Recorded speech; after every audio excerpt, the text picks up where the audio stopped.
জায়গাটা কি সুন্দর দেখো তো। জায়গা তো সুন্দর, পুকুর আছে, ভিড়া আছে। এই জায়গাটা 22 লাখ টাকা কিনছি 22 লাখ টাকা দিনছুন বাড়ি করার জন্য। কাকা, আপনার কাম করছুন কাকা, বুঝছুন? 22 লাখ টাকা জায়গা কিনছুন, পুকুর আছে, ভিড়া আছে, সেরকম হয়েছে। আস্তে আস্তে পাশে রাস্তাও আছে। কিনলাম এই জায়গাটা। সেজন্য আমার জায়গাটা দেওয়া মানে নিয়েছো। জায়গাটা নিয়ে আসলাম। খুব সুন্দর জায়গা হয়েছে। ভাই গো বাসা কোন জায়গায়? আমাকে বাসা তো টাঙ্গাইলে। আপনারা কইতাছেন যে এই জায়গা কিনলাম 22 লাখ টাকা দেয় জায়গা। কাকা কিনছে? আমি কিনছি। এই গ্রামের সন্তান আমি, এই জায়গা হইলো আমাগো, আমাগো বাপ চাচার জায়গা। আর হ্যাঁ কইতাছে আমি কিনছি, আপনি বিশ্বাস করতেছেন? তাই এটা জায়গা কার আপনি গো? জি চাপা মারবার না জায়গা হয় না মিয়া, না এনু গামাটা এখানে জায়গা কিনছি। আপনি কইতাছেন, আপনি মানুষের কইতাছেন যে এই জায়গা আমনের, হয়তো হইলো পাবলিক প্লেস হবে যে সম্পূর্ণ জায়গা বানা আমনেরই। হ্যাঁ মিয়া, আপনি তো ফাইজলামি করুন। আপনারা বাইরে যান, গেটের বাইরে যান।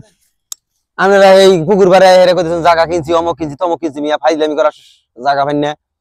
ইনা কোন থেকে লুক আহে শালা হুরু।